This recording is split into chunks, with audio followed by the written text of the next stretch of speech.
ఇవాళ భారతదేశ చరిత్రలో ఇటువంటి ఎన్నికలు జరగలేదు. ఒక ప్రధాని మాట్లాడే మాటలు వింటూ ఉంటే హాస్యాస్పదంగా ఉంది. నాథ్రామ్ గాడ్సే గాంధీజీని చంపిన ఆర్ఎస్ఎస్ పార్టీ మరియు బాబాసాహెబ్ అంబేద్కర్ రాసిన రాజ్యాంగం మీద జరుగుతున్న దాడి, కులాల పేరు మీద, మతాల పేరు మీద, మందిర్ల పేర్ల మీద, మస్జిద్ల పేర్ల మీద భారతదేశ ప్రజలను విడదీస్తున్న ప్రధానమంత్రి. అనేక మంది ప్రధానమంత్రులను చూసినాం. ఖాళీ మాటలకే పరిమితమై ఈ 10 సంవత్సరాలలో ఒక ప్రాజెక్టు కానీ, ఒక పబ్లిక్ సెక్టార్ కానీ కట్టలేని ప్రధానమంత్రి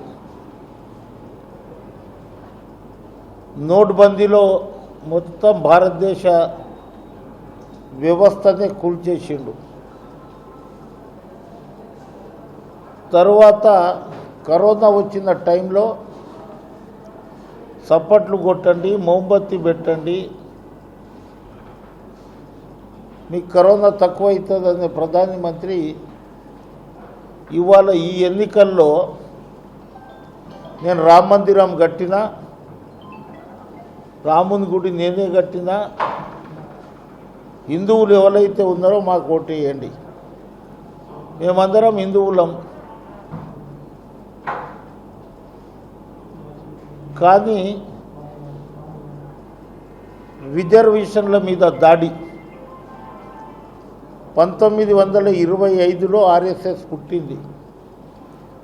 24 100 సంవత్సరాలు.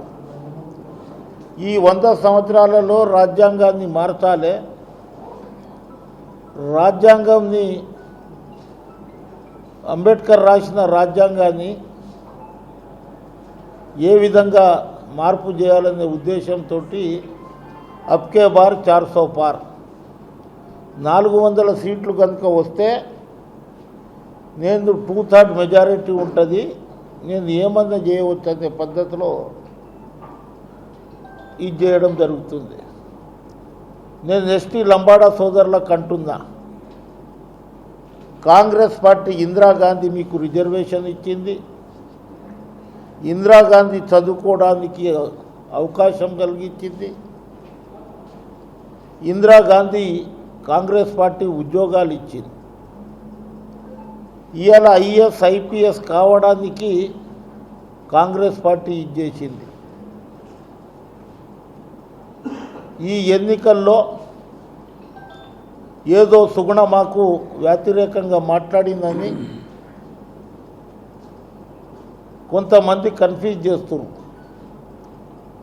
మేము భారతీయ జనతా పార్టీకి ఇది ఉందామనే పద్ధతిలో పోతున్నారు. కానీ ఇంతకుముందు ఏ కుల సంఘాలలో పోయినా, నేను గిట్ట పోయినా, లంబాడా సామాజిక వర్గ సంఘానికి పోయినా లంబాడాల గురించే మాట్లాడతా.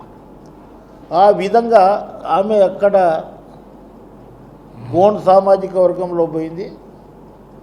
కానీ అది కుల సంఘాల మీటింగ్లో మన ఆ రోజు పిసిసి ప్రెసిడెంట్ ఉన్న, ఇవాళ ముఖ్యమంత్రి ఉన్న మన రేవంత్ రెడ్డి గారు రెడ్డి సంఘానికి పోయి ఆ రోజు రెడ్డి సామాజిక వర్గం సపోర్ట్గా మాట్లాడింది. అదేవిధంగా అందరూ ఏ ఏ సామాజిక వర్గం ఉంటుందో ఆ దానికి భూతద్దంలో చూసి, భూతద్దంలో పెట్టి కన్ఫ్యూజ్ చేస్తున్నారు. కానీ నేను లంబాడా సోదరులకు అంటున్నా, ఇంతకుముందు నాగేష్ ఎమ్మెల్యేగా చేసిండు, ఈ జిల్లాకు మంత్రిగా చేసిండు, ఎంపీగా చేసిండు. ఏం అభివృద్ధి చేసిండు ఒక్కసారి ఆలోచన చేయమన్నా. పార్లమెంట్లో 5 సంవత్సరాలు ఉంటే 5 నిమిషాలు మాట్లాడాలి 5 సంవత్సరాలలో. For more videos like this, subscribe Big TV channel.